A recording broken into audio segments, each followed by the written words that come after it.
نبی کریم صلی اللہ علیہ وسلم کی خدمت میں دودھ اور پانی کا ایک پیالہ پیش کیا گیا۔ آپ صلی اللہ علیہ وسلم نے اس کو پیا۔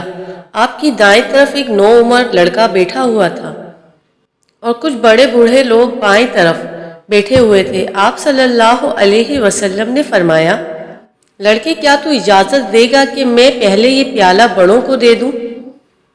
اس پر اس نے کہا، یا رسول اللہ، میں تو آپ کے جھوٹے میں سے اپنے حصے کو اپنے سوا کسی کو نہیں دے سکتا۔ چنانچہ آپ صلی اللہ علیہ وسلم نے وہ پیالہ پہلے اسی کو دے دیا۔ رسول اللہ صلی اللہ علیہ وسلم کے لیے گھر میں پلی ہوئی ایک بکری کا دودھ دھویا گیا جو انس بن مالک رضی اللہ عنہ ہی کے گھر میں پلی تھی۔ پھر اس کے دودھ میں اس کنویں کا پانی ملا کر جو انس رضی اللہ عنہ کے گھر میں تھا، آن حضرت صلی اللہ علیہ وسلم کی خدمت میں اس کا پیالہ پیش کیا گیا۔ آپ نے اسے پیا۔ جب اپنے منہ سے پیالہ آپ نے جدا کیا تو بائیں طرف ابو بکر رضی اللہ عنہ تھے اور دائیں طرف ایک دیہاتی تھا۔ عمر رضی اللہ عنہ ڈرے کہ آپ یہ پیالہ دیہاتی کو نہ دے دیں، اس لیے انہوں نے عرض کیا کہ یا رسول اللہ، ابو بکر رضی اللہ عنہ کو دے دیجئے۔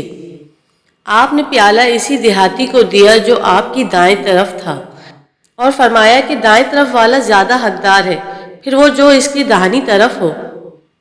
نبی کریم صلی اللہ علیہ وسلم نے فرمایا، اسماعیل علیہ السلام کی والدہ حضرت حاجرہ علیہ السلام پر اللہ رحم فرمائے، اگر انہوں نے زمزم کو چھوڑ دیا ہوتا، یا یوں فرمایا کہ اگر وہ زمزم کو چلو بھر بھر کر نہ لیتی تو وہ ایک بہتا چشمہ ہوتا۔ پھر جب قبیلہ جرہم کے لوگ آئے اور حضرت حاجرہ علیہ السلام سے کہا کہ آپ ہمیں اپنے پڑوس میں قیام کی اجازت دیں تو انہوں نے اسے قبول کر لیا، اس شرط پر کہ پانی پر ان کا کوئی حق نہ ہوگا۔ قبیلہ والوں نے یہ شرط مان لی تھی۔